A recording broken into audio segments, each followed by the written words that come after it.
morning. Welcome to The Advance. I'm Michael Quinn Sullivan, publisher of Texas Scorecard, joined by our senior editor, Brandon Waltons. This morning, we are, call it 27 days, if you include today, from the end of the legislative session. Less than 4 weeks, yeah. The Texas House has 8 days left to consider their own legislation, about 10 days to consider Senate legislation.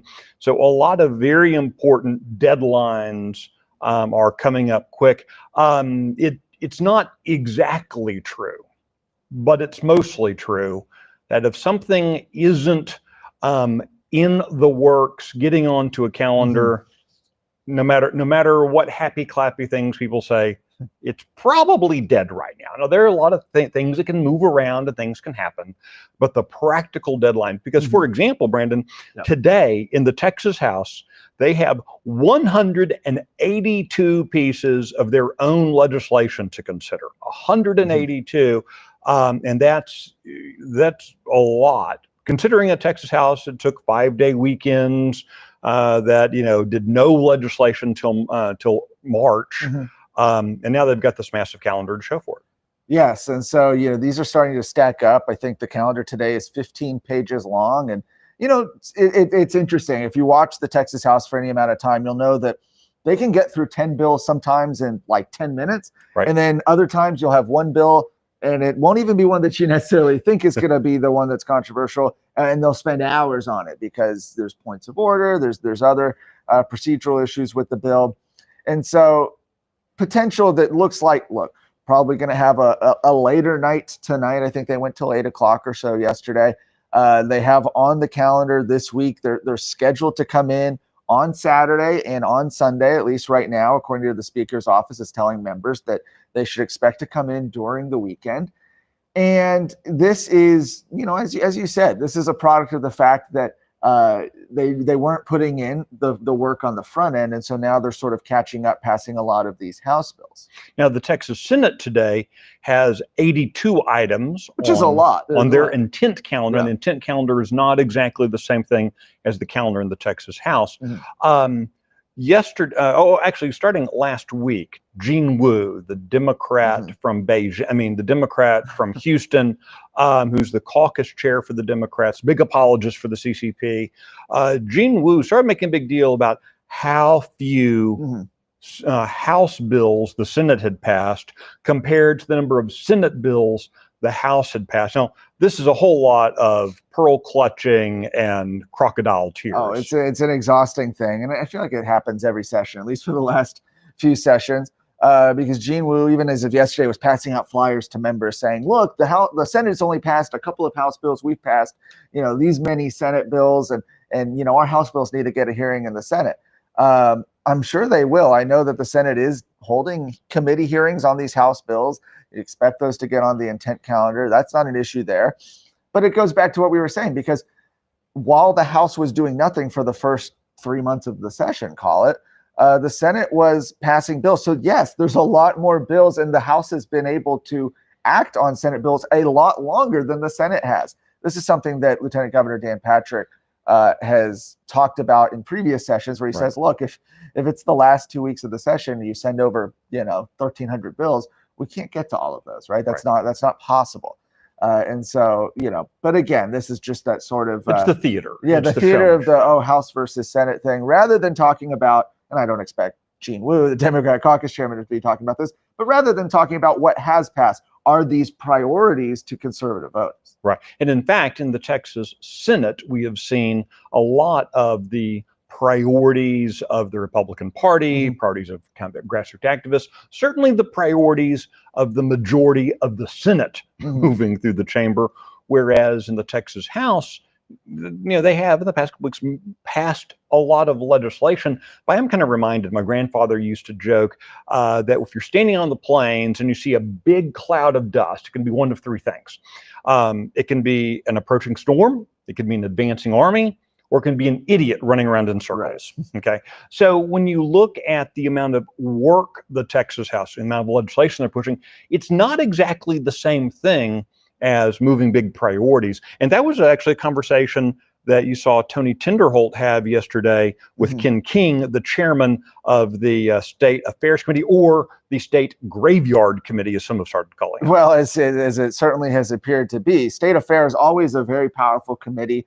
It sort of ends up being a catch-all in many ways for big ticket, big issues. And it's stacked right now with people who are loyal to leadership.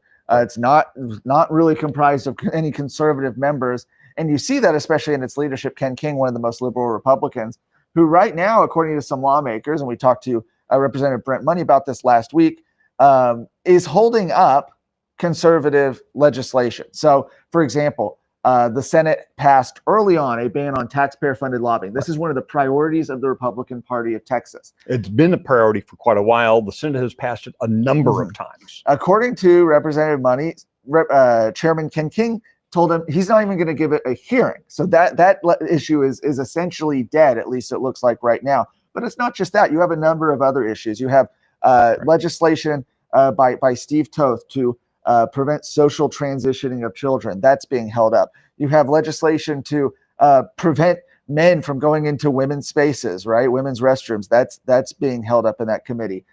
Things like E-Verify, illegal immigration legislation being held up in that committee.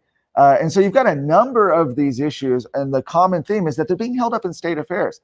And so certainly I would say Chairman Ken King hold some of this responsibility, but ultimately, right, it is House leadership that determines not only who chairs these committees, right? Dustin Burrows, Speaker Burrows, certainly chose Ken King to chair this committee, but also chooses where these bills go, right? Especially with the legislation we're talking about. These are issues that could go to any number of committees would fit in, right? They don't fit squarely into anything. He chose to send them to state affairs, and now we're seeing the consequences of that. Yeah, and what's fascinating, you compare what's not moving in the Texas House to what is moving in the Texas House. For example, today, towards the end of the calendar set for today, which means they might not get to it till tomorrow. We're seeing that kind of stacking and pushing already happening. But you know that they are going to eventually get to it because of where the dates are, and that is House Bill 5111 by Drew Darby, a Republican from San Angelo. If Ken King is the most liberal member of the Texas House, Drew Darby is constantly plotting to see how he could be that top position or bottom position, how you look at it. Drew Darby's this legislation, a couple of attorneys have looked at it, Tony McDonald, several others, free speech experts, saying this might be one of the worst pieces of legislation this session as it relates to civic engagement, because it offers new regulations on political action committee treasurers. Now, look, most of us aren't going to, cry many tears over political action committee treasurers, right?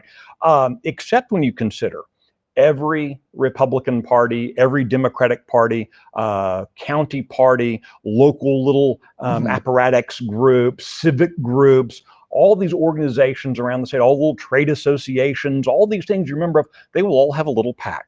And someone from the group, not paid, that you have to do that before you can be the group's president in 5 years. Everyone has to take a turn doing it. Yeah. Well, now with these rules and regulations, it's starting to throw in criminal penalties. It's if you have a typo in your form, if you turn it in a day late because you didn't know the deadlines, because you were just elected treasurer, all these penalties that can come into place, that's going to serve to push people out of civic involvement, push people out of civic engagement because of the threat of these penalties. Yes, and it's no wonder some people are calling it the grassroots guillotine bill. The grassroots guillotine, it's unfortunate to see, but this is how they're spending their time, right? Right. We talked about this last week, and certainly we saw it happen with Dade Phelan's meme bill, right? The meme criminalizing bill that has been sent over to the Senate. I don't even think it's been referred yet. I don't think it's going anywhere in the Senate.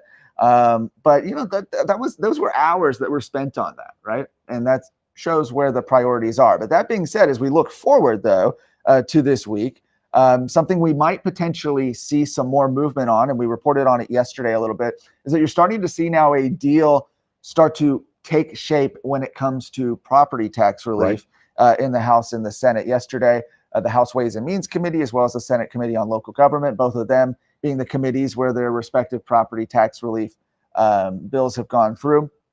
They've both signaled that they're going to move to the floor the Senate's proposal to raise the homestead exemption to $140,000, right? Which would be $200,000 for seniors. There's another component of that would raise it for seniors to $200,000, as well as $125,000 exemption for businesses, which is way up from where it is now. That seems to be the compromise that they've come to. And it's interesting. You had the governor, lieutenant governor, and speaker meeting last night. All of them posted about it on social media. They said they were talking about property tax relief, that they had come to an agreement on that and some other issues. And so I would expect to see this week some of those. Those conversations have been happening behind the scenes. Right. We've gotten little glimpses. I think it's time that we start seeing now. Okay, what are these compromises? What do these look like? And ultimately, are these going to be solutions that the grassroots are happy with, right? Or are they going to leave people wanting more? Yeah, and let's put in context what this compromise means, right? Remember, the state of Texas over-collected $24 billion over the last biennium, $24 billion more out of your pocket than they planned on taking from your pocket. A lot of folks, our friends at Texans for Fiscal Responsibility and others, were saying, "Hey, give that money back." Sure. When you overpay for something, you expect to get your change back. Governor Abbott sounded kind of stingy back in February when he said, use the surplus for $10 billion in property tax. Well, that's not 24, but it's half, right? The proposals out of the Senate, the House, and this compromise, you're looking at maybe $6.5 billion. Right. So you start with the grassroots saying, so the grassroots saying 24, the governor says 10, and they say, hey, how about we compromise at 6? Congratulations. Well, and $3 billion of that is compression from the last time. So even, if you kind of talk about what's new, I mean, it's really closer to maybe even 3.5 if you want to count what's new. It depends how you look at it. Some lawmakers will look at this, and by the way, people have actually posted this saying we've done $51 billion in property tax relief because they go back decades and add it all up and whatever. So obviously, I guess it depends on your perspective, but either way, right? I don't think people care about what are the billions or how much the state is doing here. They're going to care when they get their appraisals and when they get their bills, and if they see whether or not they're higher or lower. Right. All right. Well, that's it for today. Crazy weather in Central Texas today. In fact, it looks like a big crazy weather everywhere. Yeah, big swath of Texas today. So be careful as you're driving around. Thanks for spending time with us. We look forward to seeing you next week.